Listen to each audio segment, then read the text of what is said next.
Oke, bismillahirrahmanirrahim. Kita lanjutin materinya kita ya. Kali ini kita akan membahas tentang kelainan dan penyakit pada sistem transportasi manusia. Ada beberapa kelainan. Yang pertama, keracunan gas karbon monoksida atau CO ya. Sebelumnya Miss Santi pernah jelaskan bahwa di dalam sel darah merah kita punya yang namanya hemoglobin. Hemoglobin ini fungsinya untuk mengikat oksigen dan juga CO2. Tetapi hemoglobin juga bisa mengikat karbon monoksida ya. Jadi karbon monoksida ketika masuk ke dalam tubuh kita, dia bisa berikatan dengan hemoglobin dan dapat menggantikan posisi daripada oksigen ataupun CO2 ya.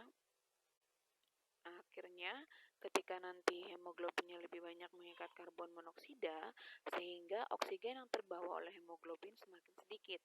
Apa yang bisa terjadi? Yang terjadi adalah nanti tubuh kita bisa kekurangan oksigen. Nah, karbon monoksida ini adalah gas yang bisa kita dapatkan dari asap rokok atau juga asap kendaraan. Ya, maka itu pentingnya ya, pentingnya penggunaan masker, pentingnya menjaga sistem pernapasannya kita karena agar bisa tetap lebih sehat. Nah, kemudian yang kedua, selain ada keracunan gas, juga ada anemia. Anemia ini adalah suatu kondisi di mana si penderita kekurangan hemoglobin, ya. Kalau dia kekurangan hemoglobin, ya, secara logikanya, maka juga nanti akan terkendala dalam proses yang namanya pengangkutan oksigen, ya. Nah, sehingga asupan atau suplai oksigen ke jaringan dan sel tubuh kita itu akan sedikit. Nah, makanya orang-orang yang kena anemia ini biasanya akan menunjukkan gejala-gejala seperti kelelahan, kemudian tampak pucat ya, terus kemudian pernafasannya juga pendek. Nah, lalu kemudian ada polisitemia. Polisitemia ini adalah kondisi saat eritrositnya itu melebihi normal sehingga darah menjadi kental. Nah, ini kekentalan darah ya. Nah, ini biasanya suka dialami orang-orang yang memang memiliki penyakit sistemik. Salah satunya seperti orang penyakit diabetes ya. Nah, kondisi ini bisa meningkatkan viskositas darah. Kemudian kalau viskositas darah meningkat, artinya kecepatan aliran darah kita itu akan semakin menurun dan bahkan bisa menyumbat kapiler. Nah, selain polisitemia, juga ada penyakit yang mengenai darah, yaitu adalah leukemia. Leukemia ini adalah penyakit kanker darah, ya. Penyakit kanker darah yang terjadi karena produksi leukosit terlalu banyak atau tidak normal, sehingga sel-sel leukositnya tidak matang dan fungsi imunitas tidak optimal. Nah, ini bedanya apa? Sebelumnya Miss Santi pernah jelasin juga bahwa ketika jumlah leukositnya melebihi normal itu namanya leukositosis. Kalau misalkan kurang daripada normal namanya leukopenia. Nah, lalu kemudian apa bedanya dengan leukemia? Kalau leukemia itu dikenal dengan penyakit kanker darah, leukositnya bukan cuma sekedar meningkat banyak ya, peningkatannya secara signifikan atau drastis, tetapi leukosit di sini sudah tidak bisa membedakan mana yang merupakan zat asing, mana yang merupakan zat yang masih berfungsi oleh tubuh kita. Ya, jadi makanya kalau leukemia ini atau sel kanker darah ini ya sangat berbahaya ya. Nah, kemudian kalau leukositnya sudah terlalu meningkat, sehingga nanti bisa mengganggu dalam produksi eritrosit dan trombosilnya, sehingga bisa menyebabkan anemia maupun hemofilia. Nah, ini leukemia ya. Lalu kemudian ada hemofilia. Hemofilia ini adalah keadaan di mana si penderita mengalami mengalami pembekuan darah. Ya, karena kalau ini penyakitnya karena adanya kelainan genetis. Ya, nanti di kelas 9 kalian akan belajar apa itu penyakit hemofilia lebih dalam lagi yang berhubungan dengan gen. Kemudian ada trombositopenia, yaitu keadaan jumlah trombositnya di bawah normal.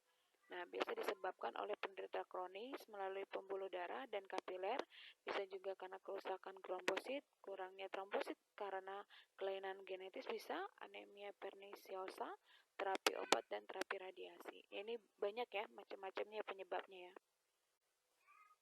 Nah, kemudian ada tekanan darah tinggi atau dikenal dengan hipertensi.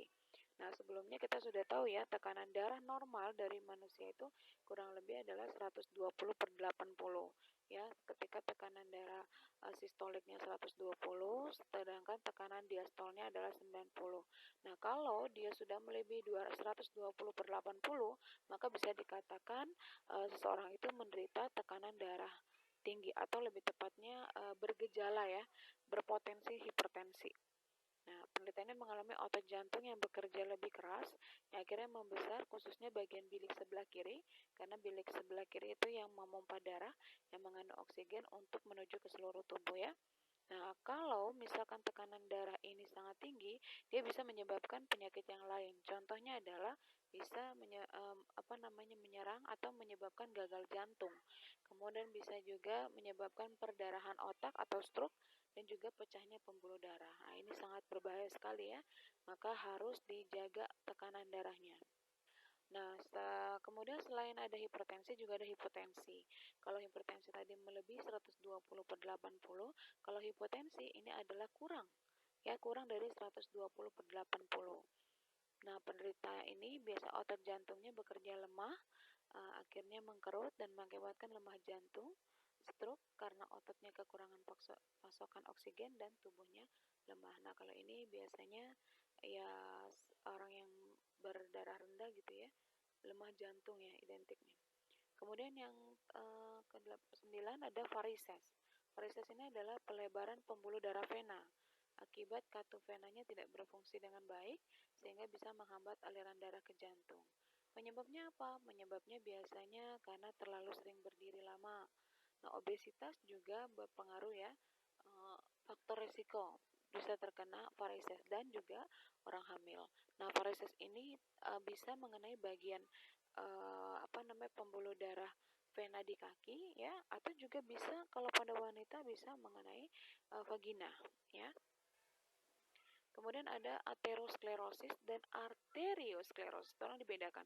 Satu ada aterosklerosis, yang satu adalah arteriosklerosis. Ini adalah penyakit yang menyerang pembuluh darah, ya, tetapi penyebabnya berbeda. Kalau aterosklerosis adalah penyempitan pembuluh darah akibat penimbunan lemak, ya, pada arteri. Sedangkan arteriosklerosis itu adalah penyempitan pembuluh darah akibat timbunan zat kapur, ya. Nah, jadi penyakit ini adalah penyumbatan pada arteri ya. Dan nanti kalau arterinya tersumbat nanti bisa menyebabkan pecah. Nah, itu yang berbahaya sekali. Nah, kemudian yang terakhir adalah jantung ya. Penyakit jantung ini penyakit yang sangat luar biasa pada sistem peredaran darah ini. Karena kalau udah kena penyakit jantung kan agak sulit ya, karena kita tahu bahwa jantung itu adalah organ vital.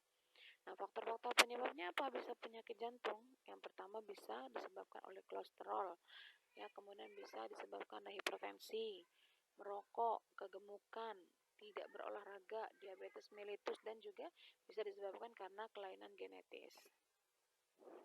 Nah, tetapi penyebab masalah jantung yang utama adalah biasanya karena kurangnya pasokan darah koronaria ya, atau kegagalan konduksi listrik jantung. Nah, pola hidup serba terburu-buru juga memicu penyakit jantung. Hati-hati ya. Jadi makanya kalau maunya menjalani hidup itu harus penuh dengan planning. Jadi jangan sampai gerusak-gerusuk lah gitu ibaratnya ya. Nah, ini saja materi tentang penyakit atau kelainan pada sistem transportasi ya. Mudah-mudahan bisa menambah literatur kalian. Oke. Terima kasih. Wassalamualaikum warahmatullahi wabarakatuh.